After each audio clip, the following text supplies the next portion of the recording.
Le voyage du petit pèlerin, chapitre 40. Flatteur et son filet. En devisant ainsi, les enfants étaient arrivés à un point où vraiment il était bien difficile, entre deux sentiers qui semblaient absolument pareils, de reconnaître quel était le chemin du roi. Si l'on se tenait d'un côté, le sentier de gauche paraissait parfaitement rectiligne, si l'on passait de l'autre, celui de droite l'était également. « Je ne sais réellement pas ce qu'il faut faire, dit Chrétien. Or, vous souvenez-vous que le berger avait remis aux enfants une carte?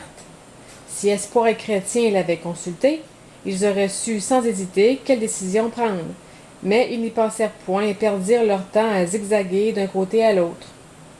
Bientôt un homme s'approcha d'eux. Sa figure était noire et fort laide à voir, mais comme il était vêtu d'une robe blanche, les enfants le prirent pour un pèlerin. « Qu'y a-t-il donc? Demanda-t-il. Vous avez l'air embarrassé. Nous allons à la cité du roi, répondit Chrétien, et nous ne savons lequel de ces deux chemins y accède. L'homme se mit à rire. Ce n'est pas plus grave que cela, dit-il. Eh bien, il n'y a pas de quoi vous tourmenter, je vais moi-même à la céleste cité. Suivez-moi simplement. Et sans plus s'assurer si cet homme était oui ou non un pèlerin, Espoir et Chrétien lui emboîtèrent le pas. Hélas, ils reconnurent bientôt leur folie, car au lieu de marcher dans la direction de la céleste cité, ils se retrouvèrent en vue des montagnes des délices. « Mais nous ne sommes pas sur la bonne voie, remarqua tout à coup Chrétien. Espoir s'arrêta instantanément. « Crois-tu? Demanda-t-il d'un ton effrayé. J'en suis sûr. Nous devrions marcher dans le sens opposé. Regarde, ce que tu vois là, devant nous, ce sont les collines sur lesquelles nous étions ce matin. Alors cet homme nous a trompés? Mais que faire? Revenir en arrière. Mais s'il court après nous et qu'il nous tue, car évidemment, il n'est pas un vrai pèlerin. Oh, comme nous avons eu tort de le suivre. Viens, sauvons-nous vite.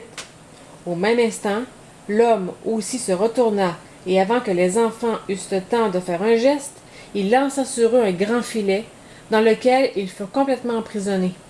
Ils tombèrent à terre, appelant au secours, mais en riant, l'homme s'éloigna. Alors sa robe blanche glissa de ses épaules, laissant voir sa peau noire. Les enfants comprirent qu'ils étaient au service du méchant prince, et s'étaient déguisés pour mieux tromper ceux qui l'écouteraient. Espoir et Chrétien se débattaient en vain pour sortir du filet, puis ils tiraient, plus ils tiraient, plus les mailles se resserraient autour d'eux. Ils finirent par rester immobiles, se demandant, inquiets, ce qui leur arriverait. « Je pense que cet homme était flatteur, dit Chrétien, et les bergers nous avaient tant recommandé de ne pas l'écouter. Oui, et si nous avions pensé à regarder la carte qu'ils nous ont donnée, nous aurions su quelle route prendre. Oh, comme nous sommes de mauvais pèlerins, sanglotait Chrétien. Nous faisons toujours quelque chose de mal. Si le roi consent à nous délivrer cette fois-ci encore, j'espère que nous ne serons plus jamais si étourdis.